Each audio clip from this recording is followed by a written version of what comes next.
If you've been paying any attention, you know that 2025 is not going to let us off easy, but we're ready for it. I will fully admit that the anxiety part of my brain starts off each new year just hoping and praying that I will be alive by the end of it. But if you're watching this right now, you are still alive and your life is far more malleable than you may think. And we're also gearing up in about 19 days to have an administration changeover that is going to be highly indifferent to a lot of your concerns. We watched last year in a place that starts with a G and ends with an A, unspeakable violence. It might seem foolish to want good for your life or to dream or to plot or to even still hope for anything, knowing the kind of indifference that exists out there, the indifference of people to other people's pain, the indifference of people to your own humanity. That is all the more reason to love the life that you have been given and to love the people around you and to take your dreams and your hopes very seriously.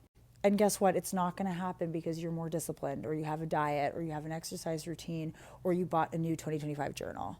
Those things don't stick if you don't live and work with the internal conviction that your body and your brain and your life and the people around you and the stuff that you do and the stuff that you like matters.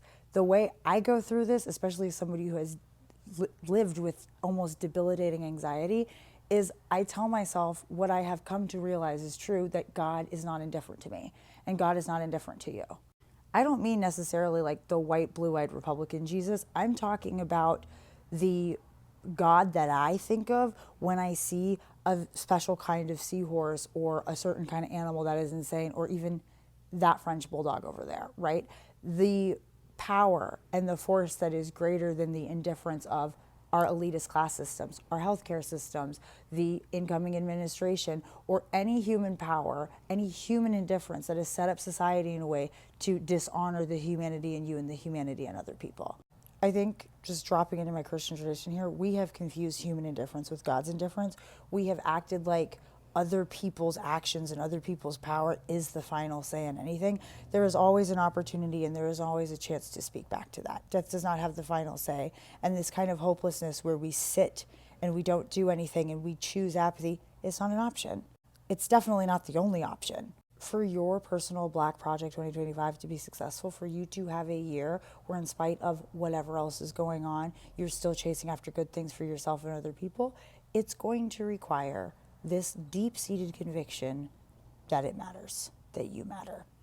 My life changed in a year, not because anything was magical about that year or 2024 was like not out to get me. No, the same things that have always been true were true. The same difficulties, the same insecurities, the same anxieties, the same things were all there. The difference was I faced it with a couple other years of mindset reframing in this shift where what I did mattered on a day-to-day basis. Who I was and what I wanted was worth listening to. And if it was true about me, it was true about other people. So I was also much more aware and in tune to the way the girls around me, what they wanted, what they needed, and how important that was. And I was able to give that back to them and affirm them. And it created this abundance and this community that I will tell you for sure opened doors for all of us collectively that would not have opened as individuals. Good things are not just going to happen to you. You're going to go happen to things. And it's going to start when you look at your own life and you look at this year as an opportunity to really lean into the things that you love and really lean into what is true. And let me tell you from personal experience, you're not immediately going to believe that, right?